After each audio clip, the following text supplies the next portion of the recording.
Hi, this is a video from Yanjie Zhang for my final project.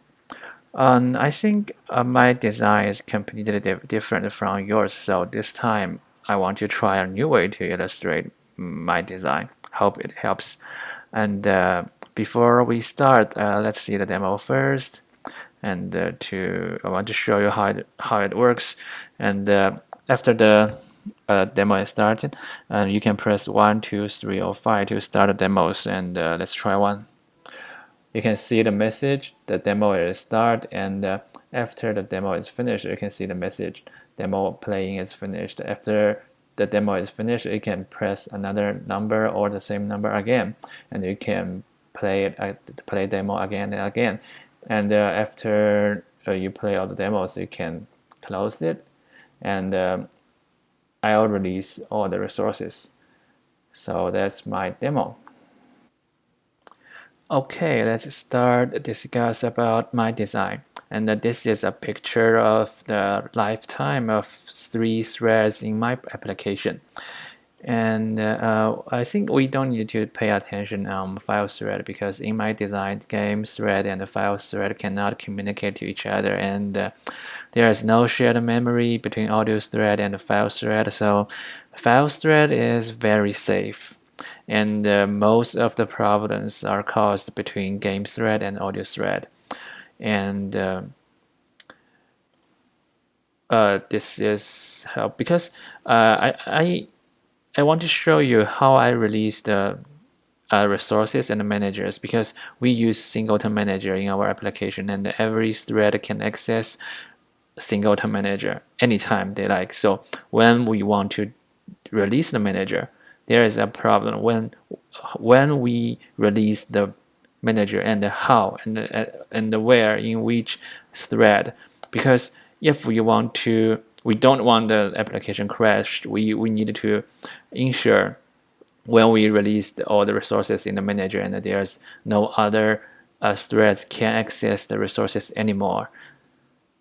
So maybe you will say, oh, we have handle, but handle is managed by handle manager, and the handle manager is another singleton manager. So we still have a problem on when to release handle manager. So this problem cannot avoid. So in my design, this is the final solution in my application, because I tried several ways, and I think this is the most stable one. And first, I click when the game starts, and allocate all managers on game thread, and then start audio thread. And then in the audio thread, it will process a lot of things, blah blah blah. And when the game is over, and we want to close the application, first on the game side, notify audio thread to terminate, and let the game thread wait until the audio thread is terminated, and then release all managers. And the managers will release all waves, voices, and playlists. And so because the audio thread is terminated, so I know at the time and there is no other threads will access the resources under these managers. So in my opinion, this is safe. And I also tried different ways, like create all managers on audio thread and release them on audio thread, and create them on game thread and destroy them on audio thread. And I think this way I use now is the most stable one. Okay, let's go to the next part, and the messages between threads. And you can see here process game side commands on the games thread, and here for audio thread, and here for files thread. And it's very easy to understand when the thread will process the commands. The commands is the messages between a thread. And here is our UML picture of commands, and you can see there are 3 kinds of commands, and each for one thread. And the only difference between them is the parameter of execute function. Different command use different context. And like here, audio command context has 4 queues, audio in queue, audio out queue, file in queue, and the file out queue, so that when the command is executing, it can send a message to other thread, so they can communicate to each other. Like when I load a wave, the game from the game side send an audio command to audio thread, and audio thread send a command to file thread, and then file thread, after the wave is loaded, the file thread send back, send a callback. It says an audio command to audio side, and then the audio thread send a game command back to the game thread. So let's see how it works here. Actually, there are 3 threads in the application, so I have 3 queues. Maybe there is 4 names, it is confused, but I only have 3 queues here. And game thread send audio command to audio thread by audio in queue, and audio thread send command by audio out queue. Audio thread send file command to file thread by file in queue, and file thread send back audio command to audio thread by I name it file out queue, but actually it is audio in queue. So only one input queue for each thread here. Okay, let's talk about handle system in my application. And my handle is completely different from yours. And here is my handle system and how it works with voice. You can see the voice is our public interface for user. The user can use all the function in voice, and the voice is protected by the handle manager by handle, and you can copy. The voice only contains a handle, and the handle is just an ID and an index. So it is okay to copy it between threads. So you can create it on game side and then pass it to the audio side, and the audio side then do some operations on the audio side, and then send. You don't even need to send back to audio game side. Game side can use the handle, use the voice to check the status or call other functions. And here is how it works. Voice contains a handle, and that handle, this is the handle. This handle is the same as yours, and this is the handle manager, and in the handle manager table entry, and I put a pointer here. So every time when a voice you call a function of voice like play function, first it will use handle. It will validate the handle, and if it is okay, it is a valid handle, and then it will get the pointer in the handle manager, and this pointer points to a void info, and the voice info is the one who does the real job. And let's see an example here. This is the play function in the voice.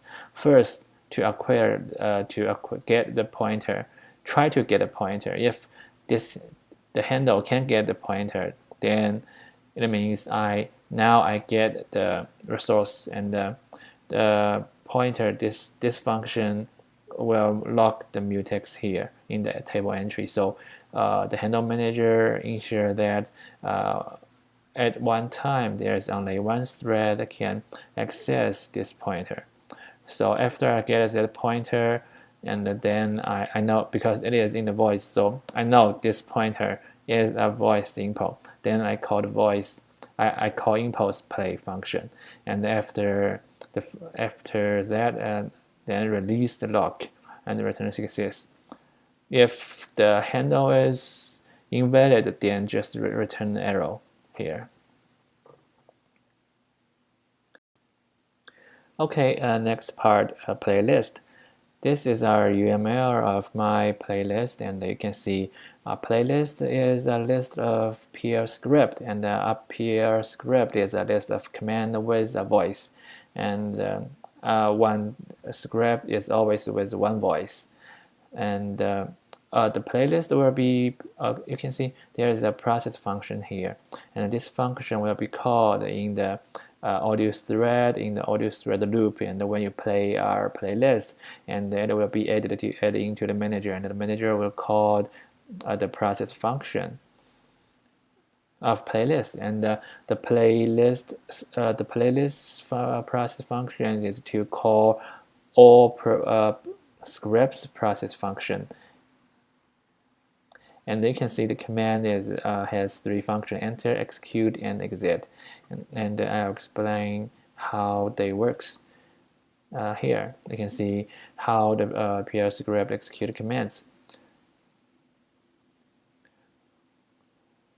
Here, first, actually, this command is entered on the top of it, this piece of code, and so this is how PL script command interface looks like. And you can see there's three functions: enter, execute, and exit. When one command is executed first, the enter function will be called, and then called execute function. And this execute function return a boolean.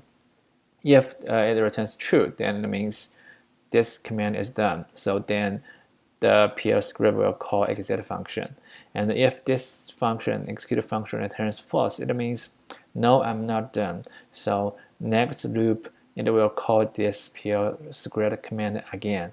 So you can see here, while the current command executed return true, then exit the command, and then go to the next command and call the enter function, and go to the loop again. Go to the beginning of the loop again, and that means if the execute return false, then just return. It will not go to next command. And why I have this design, that because in your requirement you want us to increase volume or pen smoothing and duration. So, and I want to do it in one command. So I have this kind of command, so they can block the process list, the commands list, and to do one thing again and again. So currently I have so many commands here, and like load, play, set pen, reload, set priority. So it's huge. And here is an example how I use my scripts in the demo. This is part A and part B in demo 1. You can see script command, load, wave, and then play, and then delay. It's just let the script wait 3 seconds, and then set pen, reload, and play, and load, delay, do it again and again. So that's kind of our code. And there's some problems in my playlist and my design. I write it down in the report, so you can read it. And I think this is all for this video. Thank you for watching.